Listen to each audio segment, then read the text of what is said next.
Joining me now for the latest in the Conservative leadership campaign is Conservative strategist Tim Powers. Tim, thanks so much for joining me. What do you make of, obviously, we only have a few more weeks to go until the September 10th when Conservatives will gather here in Ottawa to elect their next leader. What are some of the things you're watching for in the final days of the campaign? Yeah, how the 6 months is flowing by. What am I looking for now? The last kind of get out the vote pushes, because all of the ballots need to be in by September 6th at 5 p.m.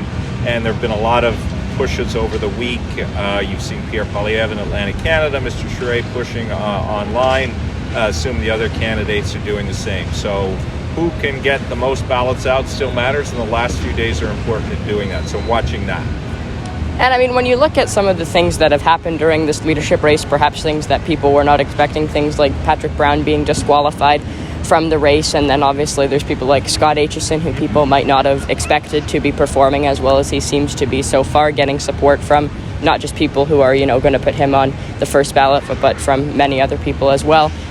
What kind of a future do you think there will be for people like them in the Conservative Party? Well, I think Scott Aitchison in particular has done very well in this race. I think he's shown himself to be a leader, somebody who can build bridges, and that's going to be important after this leadership, regardless of who wins.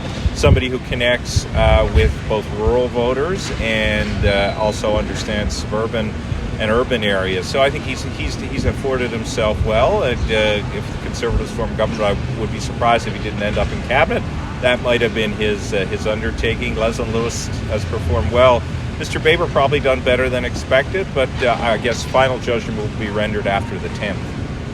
And, I mean, when you look at, say, Jean Charest, who, Pierre Poilievre and him seem to be accusing each other of many different things going back and forth between each other throughout this leadership race, how do you think the two of them can, I guess, put this leadership race aside after the leadership race to ensure that both of them can still build in the Conservative Party if they want to? Well, I think a lot of that's going to depend on which of the two of them wins, because that person is going to have to extend the olive branch first. And how, and it's not just to the second place or the third place finishers, to people who voted for others, people who supported Patrick Brown. So much is going to depend on the skills of the leader reaching out, building bridges, and there will be some success and some failures in all of that. Hard to tell right now. You'll get a sense of that on the night of the vote when the leader speaks and lays out some key messages, and you'll see if there's some fine and fond words extended to others.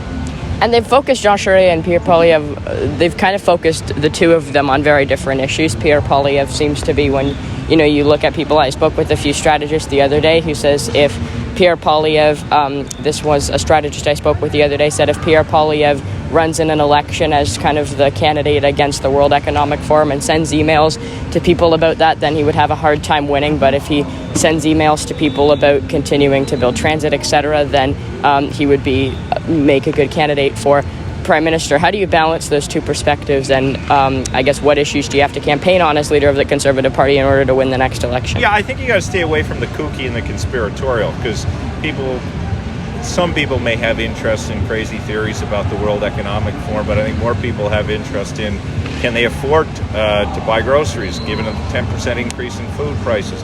Can they put gas in their car? Inflation's real. Cost of living is real. Mortgages are real. So if you talk to people's pocketbooks, as Stephen Harper demonstrated, you have a much better chance of winning than if you talk to the propellers on the top of their head flaming around fantasy. Do you think Patrick Brown supporters will vote in the leadership race, people who had the intention of voting for him, and if so, for who? I'm sure some of them will. I don't know. You would think Mr. Charest is probably the likely heir of some of those voters. Certainly neither hid their connection to the other during the race. A lot of work, I think, has been spent by the Charest campaign trying to get Brown voters on side. So we'll see. But do 150,000 of them, if there were 150,000 of them en masse, move to one campaign, I'd be surprised if that happened, and I'd be surprised if they all voted.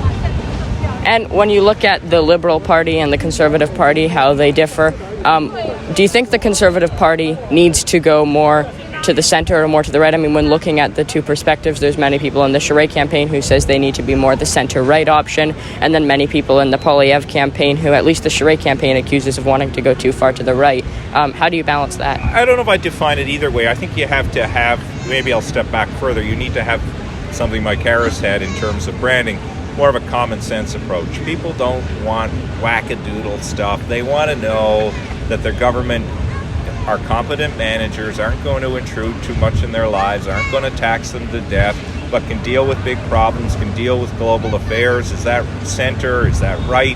I don't know. I think people want competence and a consistency of competence. Okay, Conservative strategist Tim Powers. Tim, thanks so much for your time. Thanks, Wyatt. Great to be here.